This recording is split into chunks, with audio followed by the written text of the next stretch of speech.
Hey coders, welcome to another video. So I thought I'd make a quick how-to on how to integrate the Boehm garbage collector into a C++ project because that's something I did recently on my programming language.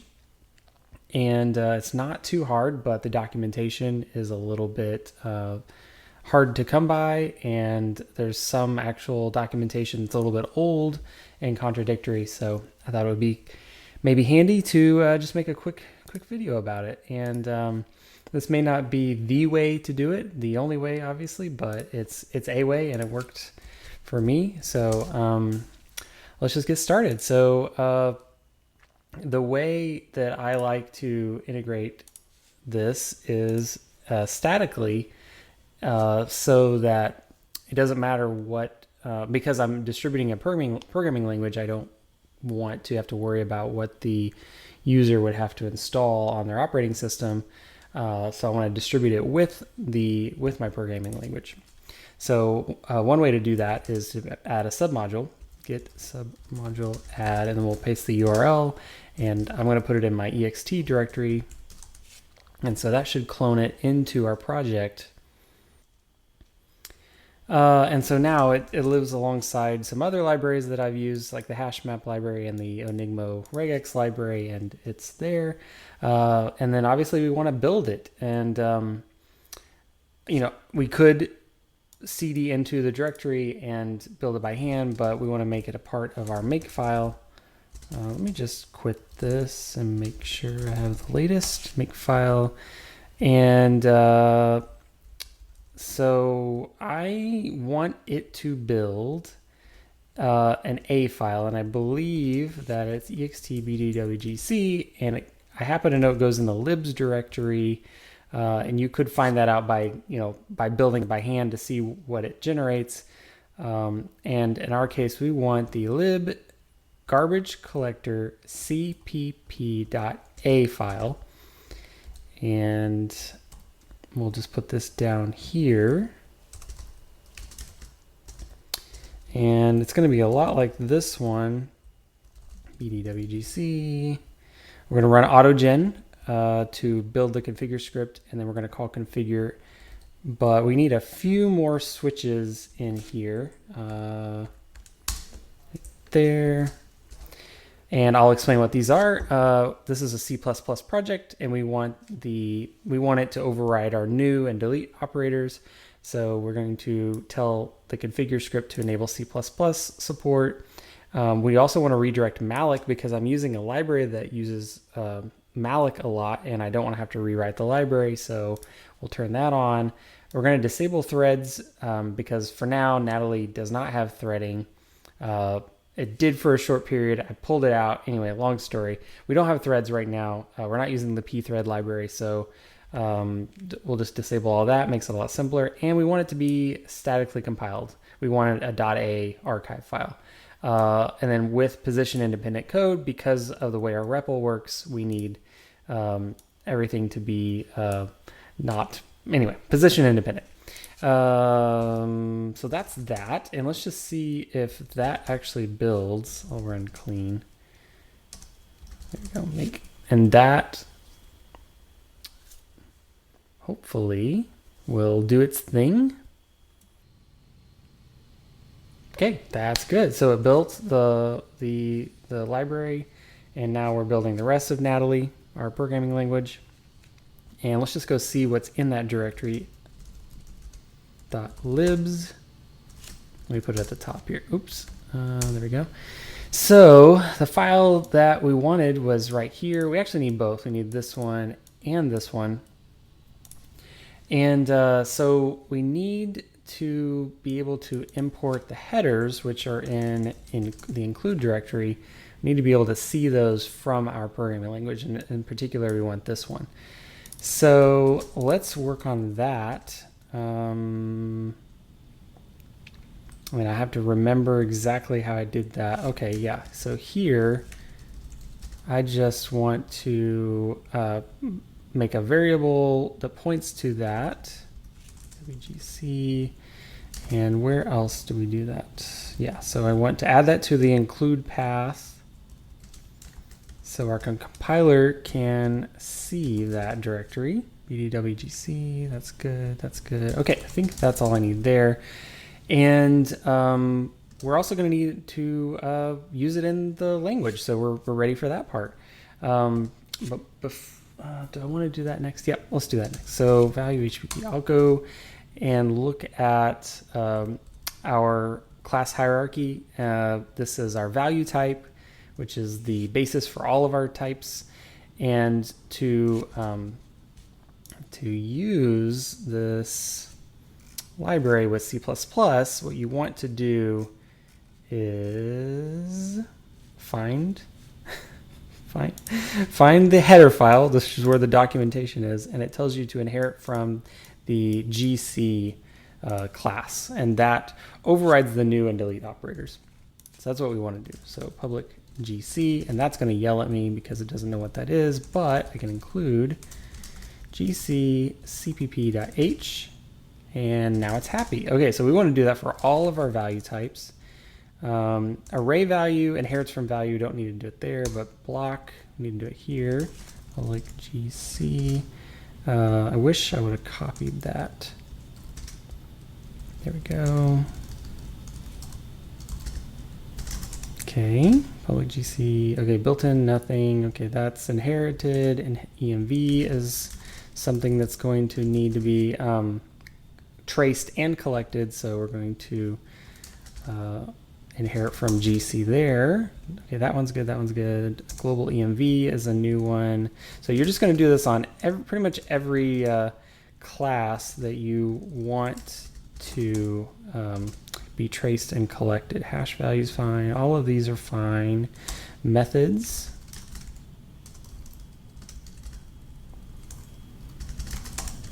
And let's see, almost done. Value and our vector class.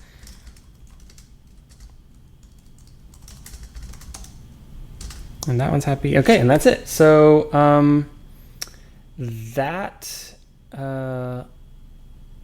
let's see, did that do what we want?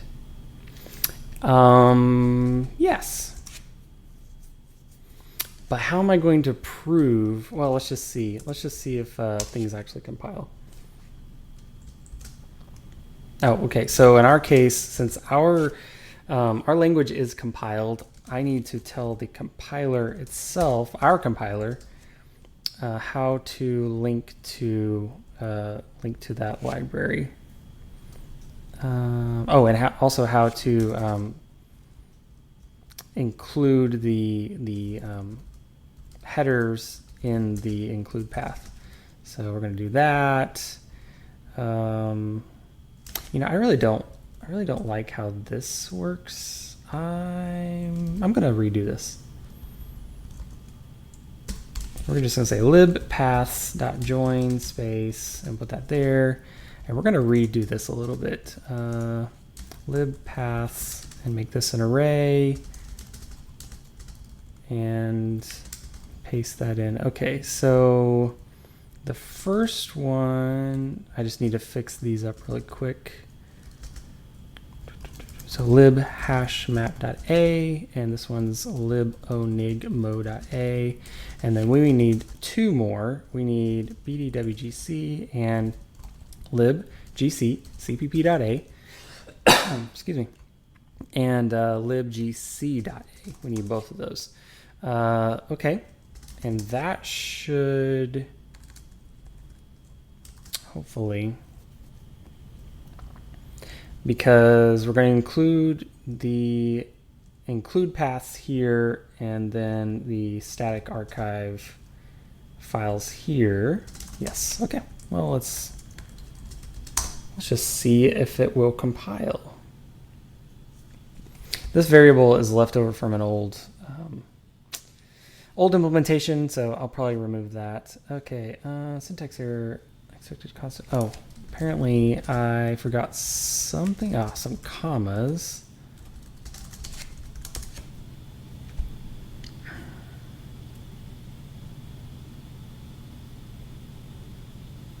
Okay, that's a good sign. It's compiling our language, and Now our error is no such file or directory. I did not do this right. This is actually in .libs.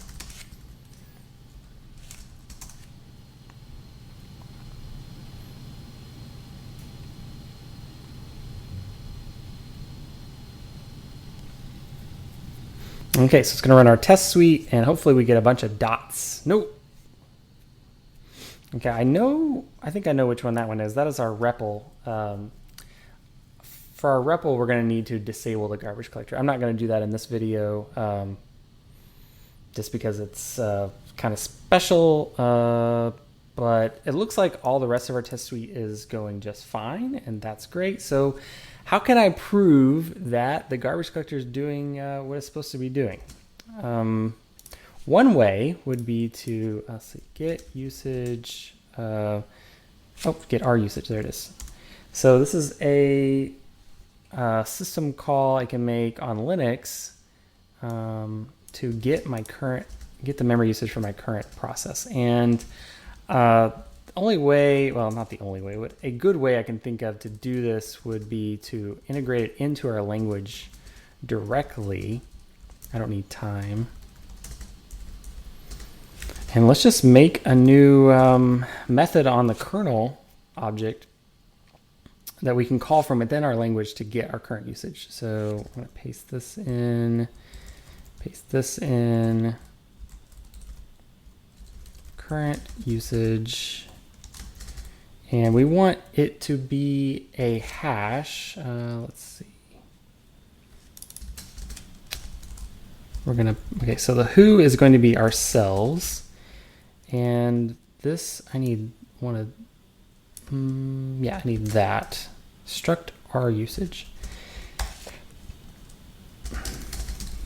Struct, why is that not aligned? There, struct our usage, and we're going to pass in the address of usage here.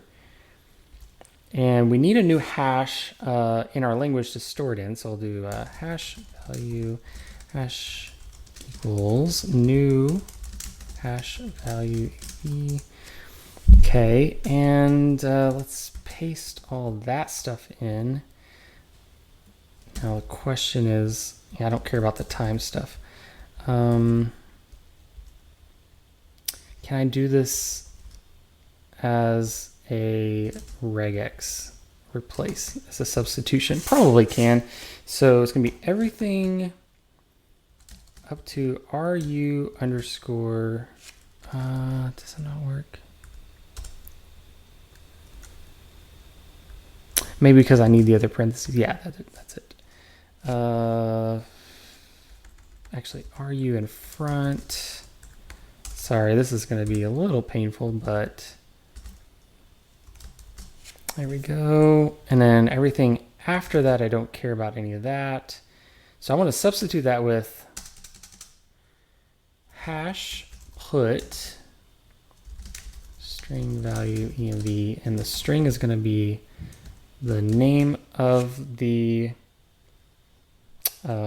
stat, and then the value is going to be a new integer value env, and usage dot ru. Does that work? Yeah. And then we'll return the hash from the function. And what are you not happy with? Okay, that's obviously wrong. I think I have to pass the environment into this method call. There we go. Okay, so now we've got that. We just need to wire it up to our kernel module, and usage, I'll just add that here and here and here and here.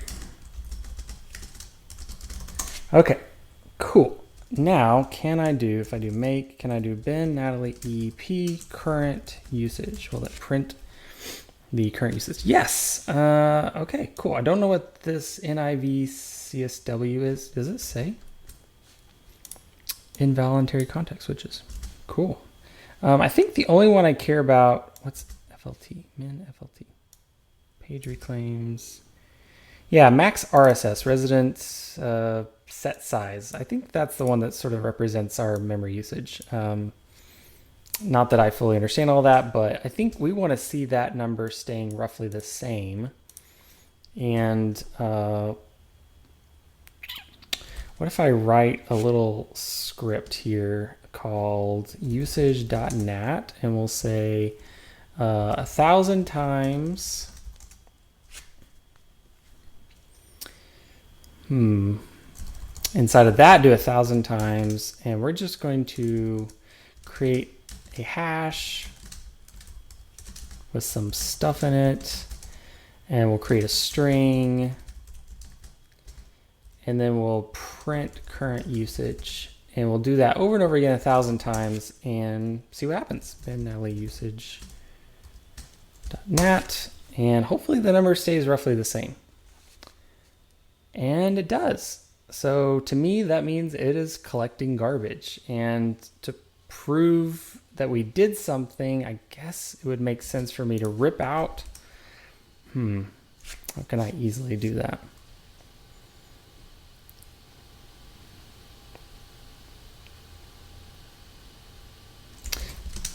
No GC. If I just check out all, oh goodness. So I want to keep some of it. I should have done this the other way. Sorry about that. That's okay. This won't take but just a second. Don't need that. Don't need that. Don't need that. Yes. Okay. So everything else we'll get rid of. Don't care about that, as I'm not going to link against it. We'll make clean build. So now we're building without the garbage collector. We still have our little current usage function. Yeah, somehow I didn't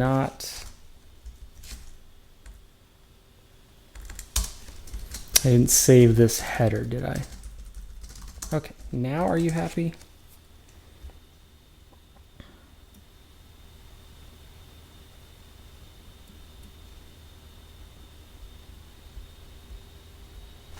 Okay, and we'll do Ben Natalie usage. Whoa, look at it go. So yeah, the memory usage is up. I mean, I guess this is like kilobytes, megabytes, or at 5 megabytes, and my camera froze. Stop it. Stop. Stop. Am I back? Surely that's... Did that get above, like what number does that represent? Maximum resident set size. Maybe that's not bytes? I don't know. I mean, it said, if I'm reading that right, that was only 6 megabytes, but my computer just got really hot and my camera froze. So hopefully I'm still recording. Anyway, that's without the garbage collector. And you saw earlier with the garbage collector, the number was staying the same. So it's definitely doing its job.